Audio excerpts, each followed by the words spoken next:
الحمد لله رب العالمين، وصلى الله وسلم وبارك على نبينا محمد وعلى آله وصحبه أجمعين. أما بعد، أيها الأحباب الكرام، حياكم الله وبياكم. نشرت مقطعا لي ولابنتي تحدثت فيه عن خروجنا لنلعب ونضحك، وهي بنت 3 سنين، وقد ارتدت الحجاب عن حب واختيار. فسمعت بعض الناس يرمون هذا اللباس بألقاب جائرة كلباس داعش ولباس أفغانستان، فبينت الحق. فرد علي أحدهم ولا أسميه فلا شرف لذكره، واتهمني بالتوطع والتنفير في الدين، وزعم أني أفرض الحجاب على ابنتي، وهذا فيه تلبيس وتدليس وكذب وخداع وافتراء علي. أصرح أمام الله والناس: لم أفرض على ابنتي شيئا، فهي غير مكلفة شرعا، ولكني أربيها وأدربها على الحياء، تارة تلبس وتارة لا تلبس، دون إكراه ولا إلزام. والله أحبابي، أقولها صريحة، كثر في هذا الزمان استعمال ألفاظ شرعية في غير موضعها، ومنها لفظ التنطع والتنفير. فالتنطع شرعا يا أحباب هو مجاوزة الحد في الدين والتشدد فيما لم يشدد الله فيه، أو إلزام الناس بما لم يلزمهم الله جل وعلا به. قد قال النبي صلى الله عليه وسلم: هلك المتنطعون. والتنفير هو صرف الناس عن الدين بالغلظة والجفاء والإكراه، لا بالتعليم والتربية والحكمة. أما التربية والتدريج في الطاعة فليست تنطعا ولا تنفيرا، بل هي من هدي الشرع، كما قال النبي صلى الله عليه وسلم: مروا أولادكم بالصلاة ل7 واضربوهم ل10.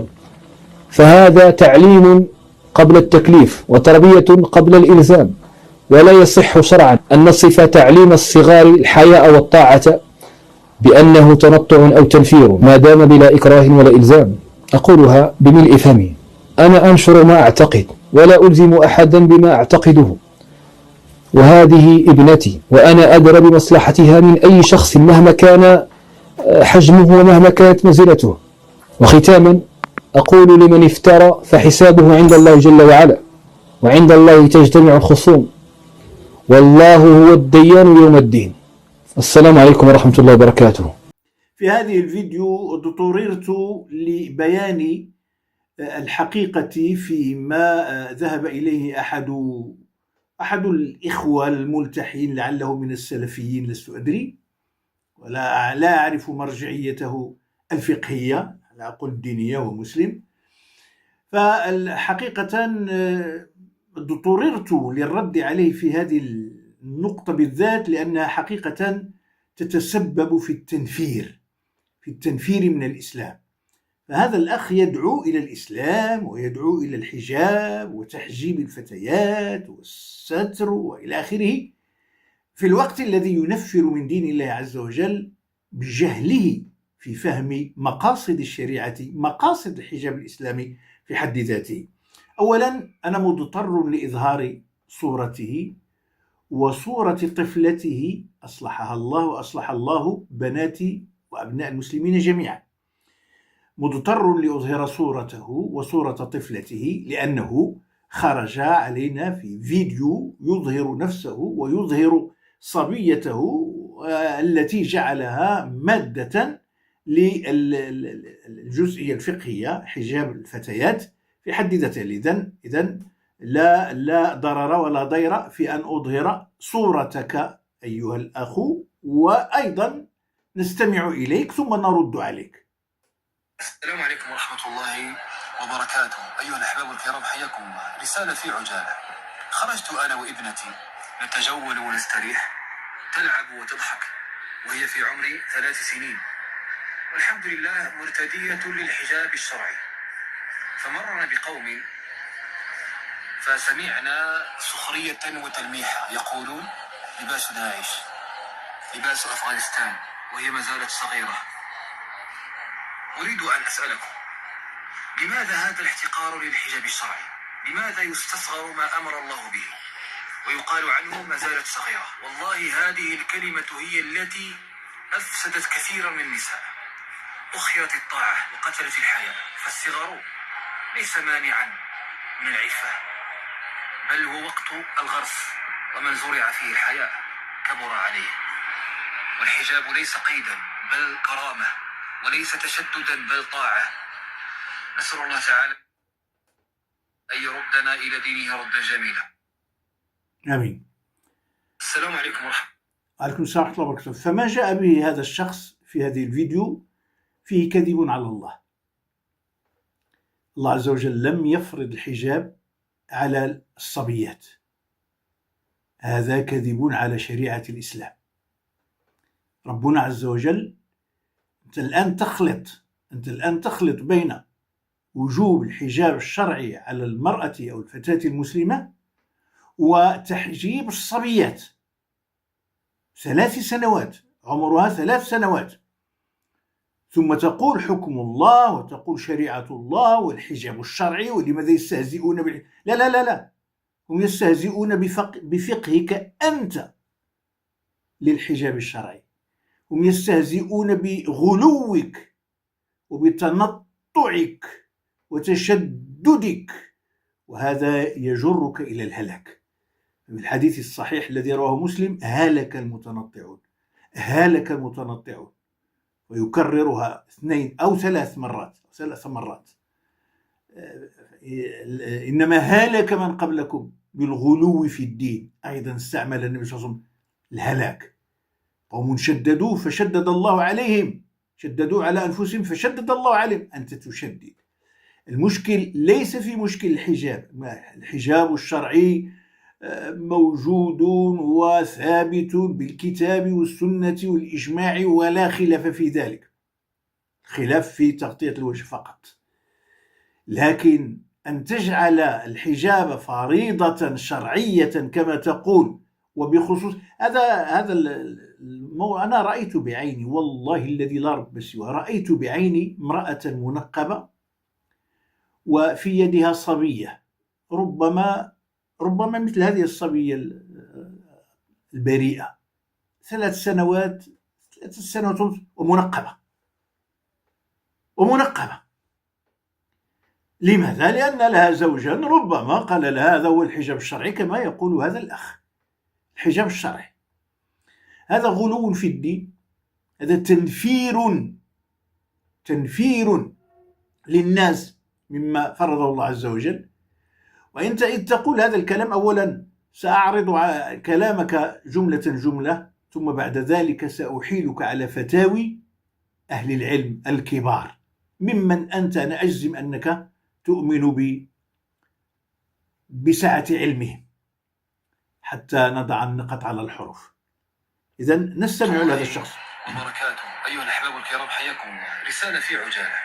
خرجت أنا وابنتي نتجول ونستريح، تلعب وتضحك، وهي في عمر 3 سنين. في عمر 3 سنوات، لاحظوا 3 سنين، ثم يتحدث عن الحجاب الشرعي، لأن الموضوع محل النزاع. شنو هو محل النزاع؟ هو بنته اللي عندها 3 سنين وليس الحجاب الشرعي. طيب، الحمد لله مرتدية للحجاب الشرعي. والله ما هو بشرعي، أحلف لك بالله. الحجاب الشرعي هو الذي فرضه على المرأة البالغ، على الفتاة الراشد، ويعني تهيئا لها وتربية لها على الاستقامة على الحجاب. ممكن أن يكون قبل 15، ولا بأس أن يكون قبل 14 وقبل 13 وقبل 12 وممكن أن يكون حتى في 9 سنوات. ممكن أن يكون حتى الفتاة ولكن ظهرت عليها علامات الأنوثة والنضج، فيستحب من باب الاستحباب أن تحجب، لكن مش بنت 3 سنين، مش الصبية. ليست هذه الحجاب الشرعي لابنتك. يا ريت تقول أنا هذه حريتي وبنتي ونربيها كذا إلى آخره، ما لا تلصقها بالشريعة الإسلامية. الشريعة الإسلامية بريئة مما تقول، وسترى. فمرنا بقوم فسمعنا سخرية وتلميحا يقولون: أنت السبب الذي وضعت نفسك ووضعت ابنتك محل السخرية. ولو أنا أجزم أنك لو خرجت مع زوجتك أو مع فتاة راشد كبيرة وغادية معك بالحجاب، والله ما يتكلموش، لأن أنا أيضا لزوجات منقبات وما كيهضر معنا حد، ولا نلاقي إلا الاحترام والتقدير. إذا المشكل ليس هذا القوم الذي تسميهم الدواعش ولا ما نعرف ايش، المشكل ليس في الحجاب. غير كتنفخ الموضوع وكتحيل على الدواعش وعلى، المشكل ليس هناك، المشكل في تحجيم الصبية، هذا هو المشكل. لباس داعش، لباس أفغانستان وهي ما زالت صغيرة. أريد أن أسألكم. اسأل. اسأل. ولن نحن نجزم على أن الحجاب الشرعي ليس له ولا ديال داعش ولا ديال أفغانستان، ولا اليوم يحزنون. غير كان بالمناسبة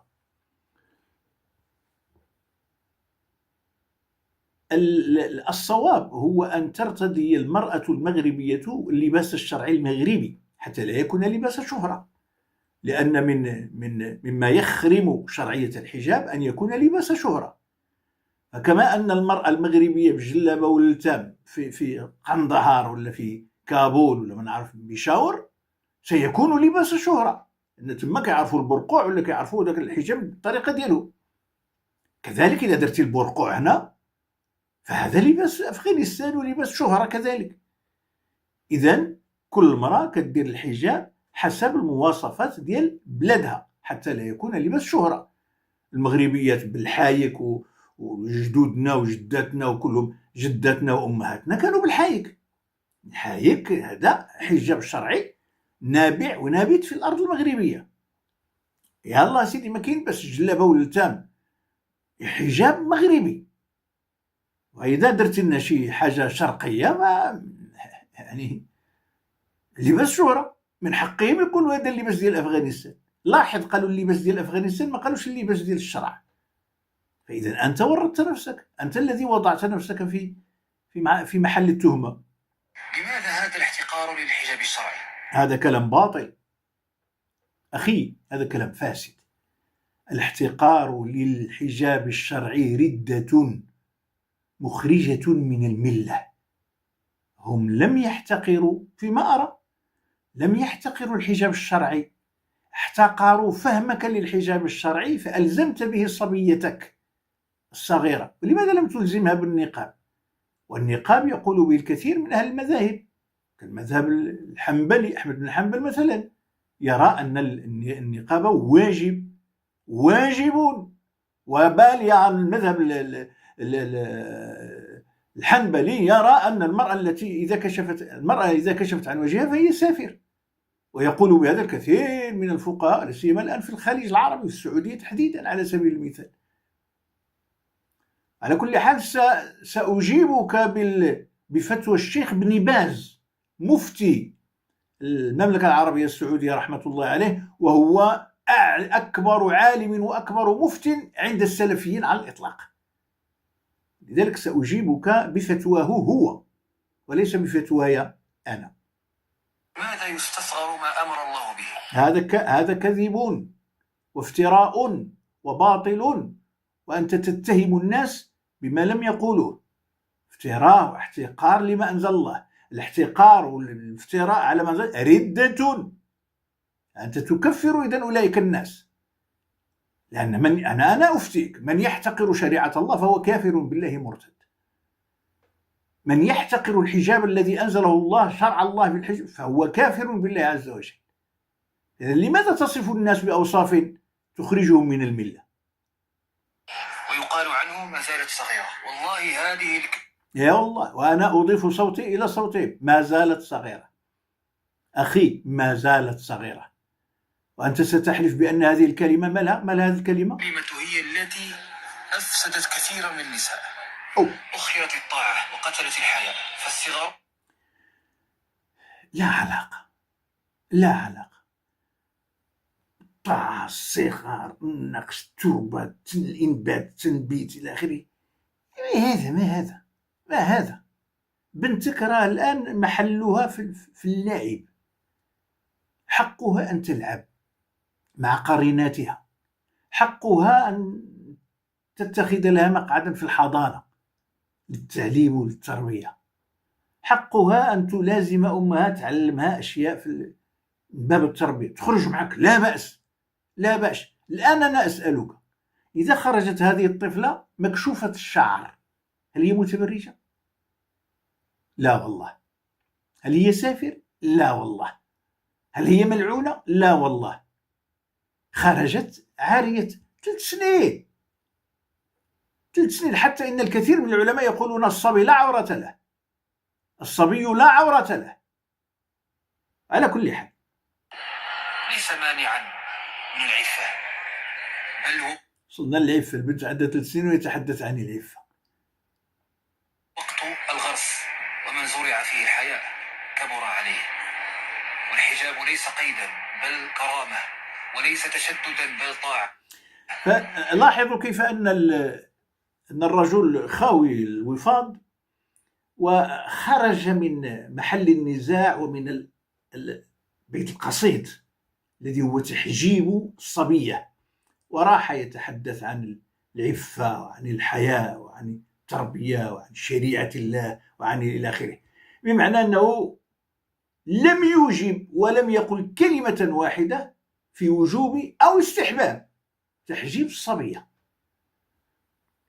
3 سنين، هذا الغلو. إياكم والغلو في الدين، إنما هلك من قبلكم بالغلو في الدين. إياكم والغلو في الدين، فإنما هلك من قبلكم بالغلو في الدين. طيب، نسأل الله تعالى أن يردنا إلى دينه ردا جميلا. آمين. الله المستعان. الله المستعان. نعم. الآن سأحيلك على فتاوى، نقول فتاوى وفتاوي كلاهما صحيح، على صحارى وصحاري. طيب يا سيدي، السؤال الآن يطرح على الشيخ عبد العزيز بن باز، طرحوا عليه السؤال.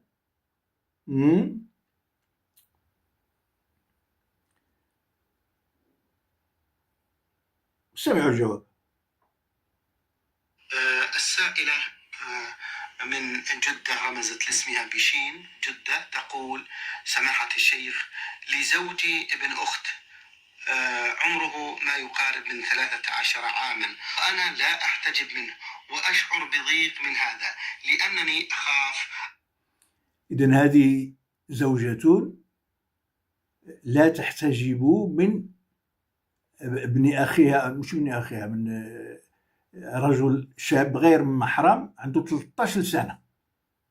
13 سنة. اسمع السي، يلا، هل تحتجب منه أو لا تحتجب؟ طبعا إذا سئلت أنت فستقول أكون قد وقعت في الإثم.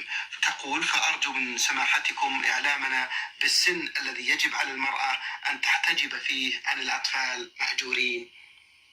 يقول الله جل وعلا في كتابه العظيم في سورة النور: وإذا بلغ الأطفال منكم الحلم فليستأذنوا كما استأذن قبلهم.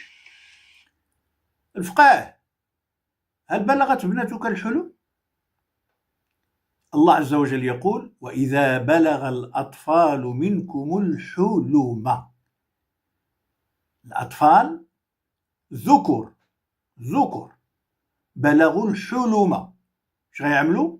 فليستأذنوا كما استأذن الذين من قبلهم. يعني ما يدخلوش على المرأة الأجنبية، ما يدخلوش عليها، مثلا بنت عمو ولا بنت خالو كذا، ما يدخلوش عليها إلا إذا استأذنوا. ولماذا يستأذنون؟ يستأذنون ليتحجبن، يستأذنون بالدخول ليتحجبن. طيب إذا لم يبلغوا الحلم، الله عز وجل يقول: وإذا بلغ، بالشرط. إذا لم يبلغوا الحلم يستأذنون أو لا يستأذنون؟ يستأذنون من باب التربية ومن باب هذا لا بأس، لكنهم دون البلوغ، دون إدراك أي شيء من الشهوة. على كل حال نستمع. أنا عندك لا شيء، لكن نستمع إلى الشيخ بن باز رحمة الله عليه. زيد. إذا بلغ الحلم 15 سنة أنزل المني شهوة 15. أو أنبت الشعرة وجب له. إذا 15 سنة، أو أنزل المني بشهوة، أو أنبت الشعر في العانة وتحت الإبط أو في اللحية ديالو، هذا يجب أن يستأذن. علاش؟ حتى تتحجب النساء، حتى تتحجب الفتيات، بمعنى أنه إذا لم يبلغ الحلم لا بأس بالنساء أن لا يتحجبن الفقه الورع. وجب عليه الاستئذان حتى يحتجبوا، وما دام لم يبلغ 15 سنة ولم ينبت. 15 سنة الفقه، ما دام لم يبلغ 15 سنة ولم ينبت ولم ينزل المني الشعرة ولم يحتلم، يعني لم ينزل المني، فإنه طفل لا يحتجب عنه. لا يحتجب وإذا عنه. كان بلغ 13 سنة وأنت طبعا أنت أعلم ولا الشيخ بن باز؟ الشيخ بن باز ما كيهضرش من راسه، كيهضر بالقرآن. الله عز وجل يقول: وإذا بلغ الأطفال منكم الحلم. مفهوم المخالفة: إذا لم يبلغ الأطفال منكم الحلم فلا شيء عليه، أي لا يستأذنون. من هذا الاحتجاب أحوط، لأن قد يكون أنبت، قد يكون احتلم ابن 13 أو ابن 12، حري بأن يحتلم. دابا الاحتياط بدا، الاحتياط، وعندك يكون حنا ما غنسولوش 15 نهبطوا له 14 13. الاحتياط احوط. زيد من 10 وما فوق، إذا بلغ 10. الشيخ بن باز هبط من 15 حتى ل 10، قال لك من 10 فما فوق. احنا معك الاخ ماشي من 10 فما فوق، احنا معك من 4 فما تحت، من 3 فما تحت. اش ما درتلاش الحجاب لما خرجت من البطن ديال يماها؟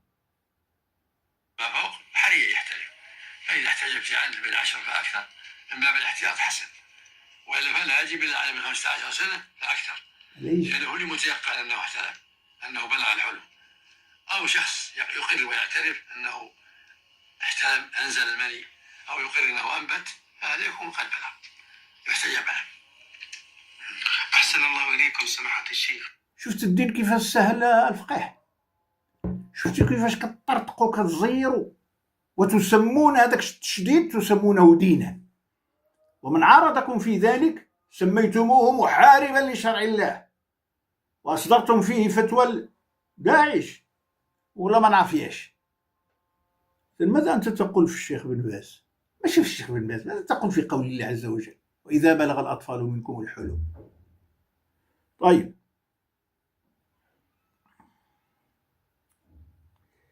الناس دي هنا فتاوي أهل العلم، المجمعات الفقهية. نلخص لك الزبدة من المجمعات الفقهية. فإذا بلغت الفتاة المسلمة وجب عليها ستر سائر بدنها عن جميع الرجال الأجانب عنها بإجماع العلماء ما عدا الوجه والكفين المختلف فيهما. شنو قال؟ فإذا بلغت الفتاة المسلمة، تعرف شوية اللغة العربية، فإذا بلغت الفتاة، إذا لم تبلغ، قال لك إذا بلغت وجب عليها ستر سائر بدنها عن جميع الرجال الأجانب عنها بإجماع العلماء ما عدا الوجه والكفين المختلف فيهما. إذا الوجه والكفين مختلف فيهما. أما قبل البلوغ فقد اختلف في تحديد السن التي تلتزم فيها الفتاة بالستر وتغطية الرأس. العلماء اختلفوا في السن ديال الفتاة ما دون البلوغ، مزيان. فقيل 7 سنين وقيل 9 سنين، ويختلف ذلك بحسب الأشخاص. حتى واحد ما قال 3 سنين، وحتى واحد ما قال 4 سنين، وحتى واحد ما قال 5 سنين. إذن هاد 6 سنين و7 سنين وهاد 8 سنين وهاد 9 سنين فقط من باب التربية والتكوين والإنبات ولا التنبيه ولا جماعة داكشي اللي قلتي انت.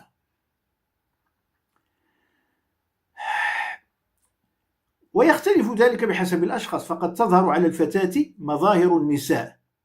مظاهر النساء يقينا لن تظهر على طفلة عمرها 3 سنوات، يقينا، ولا 4 سنوات ولا 5 سنوات، باليقين لن تظهر عليها معالم النساء والفتنة والأنوثة أبدا، ويختلف ذلك بحسب الأشخاص. فقد تظهر على الفتاة مظاهر النساء وتتعلق بها الأنظار قبل أن تصل العاشرة، وفي هذه الحالة يجب على أبويها إلزامها بالستر. أين أنت من كلام أهل العلم السي؟ ثم إن الحجاب الذي نعني به الستر أمر واجب فرضه الله على الحرائر المسلمات، ويجب على المسلمة البالغة أن تمتثل أمر الله تعالى. ثم قال ماذا؟ البالغة. عندما نتحدث عن الوجوب نتحدث عن البالغة، ويجب على المسلمة البالغة أن تمتثل أمر الله تعالى وتقبل به، سواء كان الحجاب يتماشى مع ذوقها أم لا، وإلا كانت عاصية لله تعالى خارجة عن طاعته. ماشي بنتك، هذه البالغة. ويجب على أبويها أن يأمراها بامتثال أمر الله تعالى وارتداء الحجاب الذي فرضه الله عليها، لم يفرضه على بنتك. الله لم يفرض الحجاب على بنتك، تسميه الحجاب الشرعي.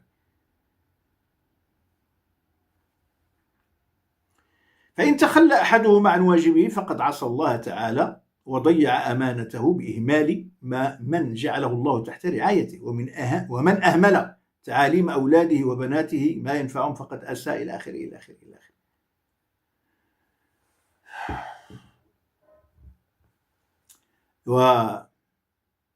وحاولوا ما تبدوش تفهموا الدين بعيدا عن النصوص الشرعية، ما تفهموش الدين بعيدا عن تأويل العلماء للنصوص الشرعية، لأن ممكن أن تأتي بنص شرعي وتلوي عنقه لصالح هواك.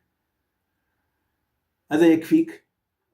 أسأل الله عز وجل أن يرد بنا وبك إلى شرع الله السمح السهل اليسير.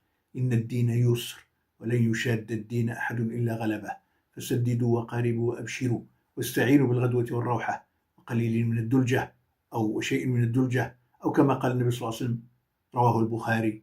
وصلى الله على نبينا محمد وعلى آله وصحبه وسلم تسليما. السلام عليكم ورحمة الله وبركاته.